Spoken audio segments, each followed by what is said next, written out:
शुरुआत करेंगे महादेव ऐप से जुड़े हुए एक बड़े अपडेट के साथ। दरअसल ऑनलाइन सट्टेबाजी ऐप में भारतीय एजेंसीज को एक बड़ी कामयाबी मिली है और ऐप से दो मालिकों में से एक रवि उप्पल को दुबई से गिरफ्तार कर लिया गया। रवि उप्पल के खिलाफ इंटरपोल ने रेड कॉर्नर नोटिस जारी किया था, जिसके आधार पर दुबई पुलिस ने उसे गिरफ्तार कर लिया है और अब भारतीय एजेंसीज उसे भारत लाने की तैयारी कर रही हैं। माना यह जा रहा है कि उसे जल्द ही भारत लाया जाएगा, जहां पर ईडी समेत बाकी एजेंसीज उससे पूछताछ करेंगी। रवि उप्पल महादेव ऐप मामले में मुख्य आरोपी सौरभ चंद्राकर का पार्टनर है। इससे पहले ईडी ने अक्टूबर में रायपुर में मनी लॉन्ड्रिंग रोकथाम अधिनियम यानी कि पीएमएलए की एक स्पेशल कोर्ट के सामने रवि उप्पल और सौरभ चंद्राकर के खिलाफ चार्जशीट दायर की थी और इसके बाद ईडी की अपील पर इंटरपोल ने उसके खिलाफ रेड कॉर्नर नोटिस जारी किया था और इसी रेड कॉर्नर नोटिस पर कार्रवाई करते हुए दुबई पुलिस ने उसे गिरफ्तार कर लिया। और वहीं अब ऐप के दूसरे प्रमोटर और मुख्य आरोपी सौरभ चंद्राकर को गिरफ्तार करने की कोशिशें जारी हैं।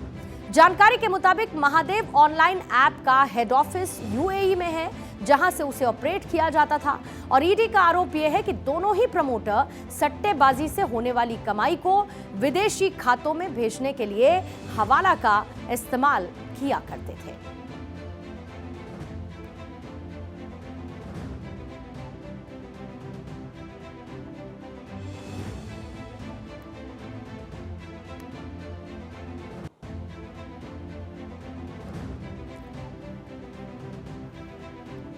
और आइए अब आगे बढ़ते हैं और बात करते हैं राजस्थान के सुखदेव सिंह गोगामेड़ी हत्याकांड की, जिसमें आज एक अहम जानकारी सामने आई है।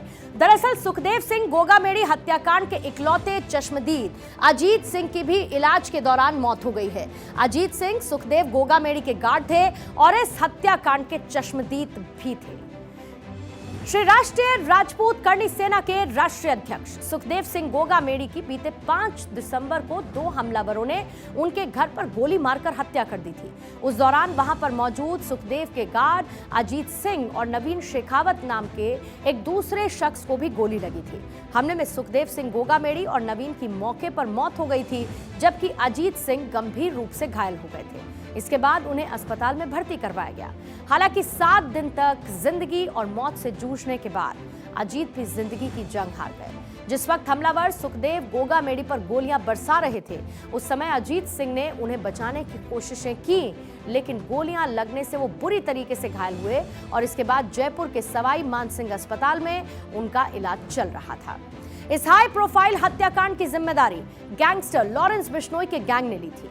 जानकारी के अनुसार गैंगस्टर रोहित गोदारा ने रोहित राठौर और नितिन फौजी नाम के 2 शूटर्स को इस हत्याकांड के लिए चुना था और वो नवीन शेखावत नाम के एक बिजनेसमैन के साथ उसकी शादी का कार्ड देने के बहाने सुखदेव गोगामेड़ी के घर पहुंचे थे, जहां पर बातचीत के दौरान अचानक उन्होंने सुखदेव गोगामेड़ी पर गोलियां बरसानी शुरू कर दी थी।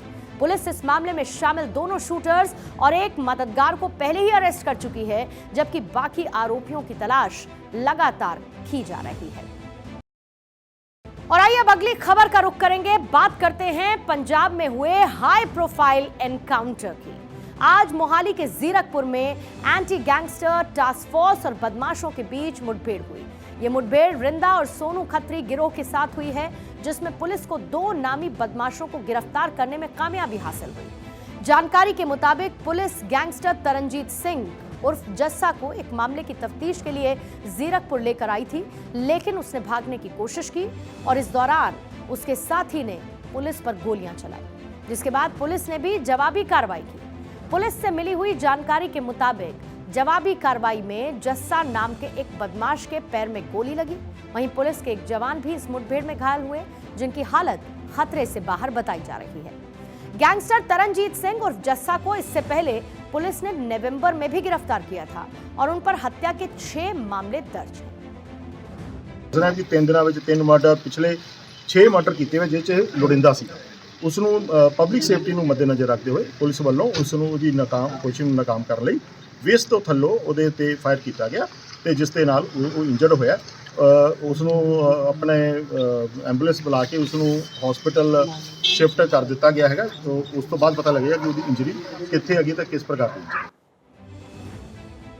इधर दिल्ली की बात करेंगे। आरआरटीएस यानी कि Delhi Meerut rapid rail transit system को लेकर अभी तकरार खत्म होती नजर नहीं आ रही और इस प्रोजेक्ट में देरी के लिए सुप्रीम कोर्ट ने दिल्ली सरकार को फटकार लगाई है। सुप्रीम कोर्ट ने आज आरआरटीएस के लिए फंड देने में देरी करने के लिए दिल्ली सरकार से सवाल पूछे हैं।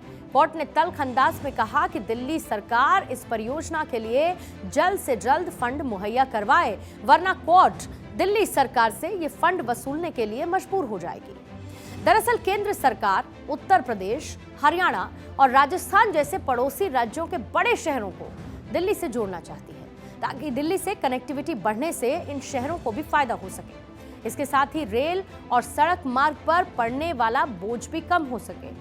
इसके लिए कुल 3 आरआरटीएस प्रोजेक्ट तैयार किए गए हैं, जिसमें पहला प्रोजेक्ट दिल्ली मेरठ, दूसरा दिल्ली अलवर और तीसरा दिल्ली पानीपत के बीच बनाया जा रहा है। इन प्रोजेक्ट्स के जरिए दिल्ली को उत्तर प्रदेश, राजस्थान और हरियाणा से जोड़ा जाएगा, लेकिन इसके लिए केंद्र सरकार के अलावा उन राज्यों को भी आर्थिक मदद देनी है जहां पर ये रैपिड रेल गुजरने वाली है। जानकारी के मुताबिक इस प्रोजेक्ट के लिए दिल्ली सरकार को भी 565 करोड़ रुपए इस परियोजना के लिए देने हैं, लेकिन दिल्ली सरकार फंड की कमी का बहाना बनाकर लगातार इस पेमेंट को टालती नजर आ रही है। इससे पहले नवंबर में भी सुप्रीम कोर्ट ने दिल्ली सरकार से 1 हफ्ते के अंदर उसके हिस्से का फंड जारी करने के निर्देश दिए थे, लेकिन तय समय सीमा बीतने के बाद भी दिल्ली सरकार की तरफ से ये राशि डिस्बर्स नहीं की गई और इसीलिए अब सुप्रीम कोर्ट ने सख्त रुख अपनाते हुए, सख्त टिप्पणी करते हुए निर्देश ये दिया कि अगर दिल्ली सरकार जल्द से जल्द ये फंड जारी नहीं करती तो वो इसकी भरपाई दिल्ली सरकार के विज्ञापन के बजट से करेगी। कोर्ट ने सख्त रुख के बाद दिल्ली सरकार की तरफ से कहा गया है कि यह बजट कैबिनेट से पास हो चुका है और जल्द ही दिल्ली सरकार परियोजना के लिए जो उसका हिस्सा है वो जारी कर देगी। और आइए इसी बीच में अगली खबर का रुख करेंगे। आपको सफेदी की चादर ओढ़ चुके पहाड़ों की तस्वीर दिखाने वाली हूं, क्योंकि तापमान में गिरावट है और वेस्टर्न डिस्टर्बेंस के एक्टिव होने के साथ ही उत्तराखंड, हिमाचल प्रदेश और जम्मू कश्मीर के ऊंचाई वाले इलाकों में बर्फबारी का सिलसिला भी शुरू हो चुका है। उत्तराखंड के चमोली में जमकर बर्फबारी हुई है और इसके बाद वहां पर हर तरफ बर्फ की सफेद चादर नजर आती है। पेड़ पौधों से लेकर सड़कें, मैदान, सब कुछ सफेद चादर से ढक चुका है। कुछ तस्वीरें इस वक्त स्क्रीन पर आपके सामने हैं। मशहूर पर्यटन स्थल औली में भी 8 इंच से लेकर 1 फीट तक की बर्फबारी हुई और इसके बाद वहां का नजारा बेहद खूबसूरत नजर आया। वहां पर मौजूद सैलानी इस नजारे का लुत्फ उठाते हुए नजर आए हैं। इधर विश्व प्रसिद्ध केदारनाथ धाम और बद्रीनाथ धाम में भी भारी बर्फबारी हुई है और वहां पर भी 1 फीट से ज्यादा बर्फ जमा हो चुकी है। ये खूबसूरत नज़ारे इस वक्त आपकी स्क्रीन पर हैं। जाहिर है कि वहां जो लोग नहीं हैं इन तस्वीरों के माध्यम से वहां का नज़ारा देख सकते हैं, लेकिन सिर्फ उत्तराखंड नहीं, हिमाचल प्रदेश में भी लाहौल स्पीति और किन्नौर के इलाकों में जमकर बर्फबारी हुई, जिसकी वजह से मौसम तो बेहतरीन हुआ, लोगों की मुसीबतें भी बढ़ी, क्योंकि सड़कों पर बर्फ जमा है और वाहनों की आवाजाही इसकी वजह से बाधित हुई है। तो जम्मू कश्मीर के कई इलाके भी बर्फ की सफेद चादर से ढके हुए नजर आए। बडगाम में प्रशासन ने बर्फबारी की वजह से आने वाली चुनौतियों से निपटने के लिए तैयारी कर ली है।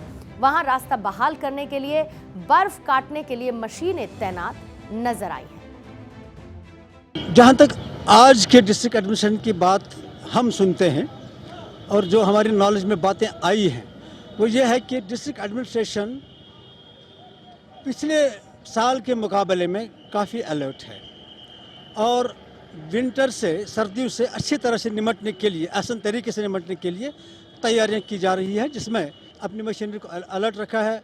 That's a good sign and I can say that's positive sign. और इससे पहले मौसम विभाग ने हिमालय के ऊंचाई वाले इलाकों में बर्फबारी और जो मैदानी इलाके हैं वहां पर बारिश का अनुमान जाहिर किया था और मौसम विभाग की भविष्यवाणी सही साबित हुई। ऊंचाई वाले ज्यादातर इलाके अब सिर्फ सफेद चादर ओढ़ चुके हैं और इसका असर उत्तर भारत के मैदानी इलाकों में ठंड बढ़ने के साथ नजर आने लगा है। यहाँ तापमान में गिरावट दर्ज की जा रही है। अब देखिए, दूध पत्री जाके आइए, इस बार हल्की फुल्की बर्फबारी हुई थी बट लोग वहाँ बहुत एंजॉय कर रहे थे। आप में से कुछ लोगों ने हमें वो विजुअल्स भी भेजे जो बाहर से लोग आ रहे थे और उससे भी ज़्यादा ज़रूरी जो हमारे वहाँ के लोकल थे, वो अपनी लाइवलीहुड को जनरेट कर रहे थे, अपने दुकान चला रहे थे। पोनी वाला था, कोई पिट्ठू वाला था, कोई वहाँ पे कुछ खाने का सामान बेच रहा था, कोई मक्की की रोटी वहाँ बेच रहा था। तो ये सारी चीज़ें देख के हमको वाइब्रेंट विंटर्स की जो है वो फीलिंग बड़गाम में लगता है इस बार अच्छे से आएगी। आपने रोबोट की फैक्ट्रीज में काम करते हुए, ऑपरेशन थिएटर्स में ऑपरेशन करते हुए या फिर रेस्टोरेंट में खाना परोसते हुए रोबोट्स को ज़रूर देखा होगा, लेकिन अब हम आपको एक ऐसा रोबोट दिखाएंगे जो इंसानों की तरह डांस भी कर सकता है। इस डांसर रोबोट को एलॉन मस्क की कंपनी टेस्ला ने तैयार किया है। ऑप्टिमस रोबोट नाम के इस रोबोट की पहली जनरेशन को पिछले साल लॉन्च किया गया था और इसके बाद अब इसकी दूसरी जनरेशन यानी कि एडवांस जनरेशन को लॉन्च कर दिया गया। वैसे ये जो रोबोट इस वक्त आपको नजर आ रहे हैं दिखने में अपने पिछले वर्जन के रोबोट जैसा ही है, लेकिन जाहिर है कि सेकेंड जनरेशन है तो इसके फीचर्स उससे ज्यादा स्मार्ट होंगे। एलॉन मस्क ने इसका एक वीडियो भी साझा किया जिसमें यह नया रोबोट कई तरीके के करतब करते हुए नजर आता है। नया रोबोट पिछले वर्जन की तुलना में करीब 10 केजी हल्का है, जिसकी वजह से ये पिछले रोबोट की तुलना में फुर्तीला भी है। टेस्ला का दावा है कि रोबोट हूबहू इंसानों की तरह चल सकता है और इसका कंट्रोल भी पहले से बेहतर है। टेस्ला के मुताबिक ये रोबोट टच सेंसिटिव भी है। सामने आई इन तस्वीरों में ये रोबोट कई तरीके के काम करता हुआ नजर आएगा और यही नहीं, उसने इंसानों की तरह डांस स्टेप्स भी करते हुए इस वक्त की एक और बड़ी खबर बता दें। मध्य प्रदेश के नए मुख्यमंत्री डॉक्टर मोहन यादव का एक और बड़ा फैसला। एमपी में खुले में मीट बेचने पर बैन लगा दिया गया। इससे पहले उनका जो पहला फैसला था वो लाउडस्पीकर बैन को लेकर था। तय समय के मुताबिक लाउडस्पीकर बजाए जाएंगे। कोई भी धार्मिक या फिर सार्वजनिक स्थल हो वहां पर लाउडस्पीकर पर बैन के फैसले के बाद अब खुले में मीट बेचने पर बैन का फैसला लागू कर दिया गया और इस फैसले का आदेश आ चुका है। मोहन यादव मध्य प्रदेश के नए मुख्यमंत्री ने कार्यभार संभालने के साथ ही शपथ ग्रहण के बाद कार्यभार संभाला और उसके बाद 2 बैक टू बैक ये बड़े फैसले मोहन यादव सरकार की तरफ से, मध्य प्रदेश सरकार की तरफ से लिए गए हैं, जिसमें पहला फैसला लाउडस्पीकर बैन को लेकर है और दूसरा खुले में मीट बेचने को लेकर दोनों को बैन कर दिया गया है। जाहिर है कि दोनों ही फैसलों की कंडीशन जरूर है, लेकिन बड़े फैसले, दोनों फैसले मोहन यादव सरकार की तरफ से मध्य प्रदेश के लिए ले लिए गए।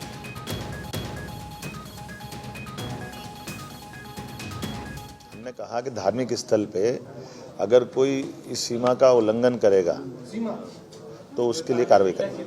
फूड सेफ्टी नियम लागू होने के बाद खुले में मांस या अंडे की दुकान चलाना, ये भारत सरकार ने भी इसमें दिशा निर्देश जारी किए हुए हैं। इस चीज़ को कड़ाई से लागू करने के लिए हमने कैबिनेट में इसके संबंध में तैयारी करने के लिए कहा है और चूँकि इस दिशा में योग्य प्रकार से जन जागरण भी हो जाए और जिनको ये बिजनेस करना उनको उसके दायरे भी बता दिए जाए, कैसे करना है, क्या करना है।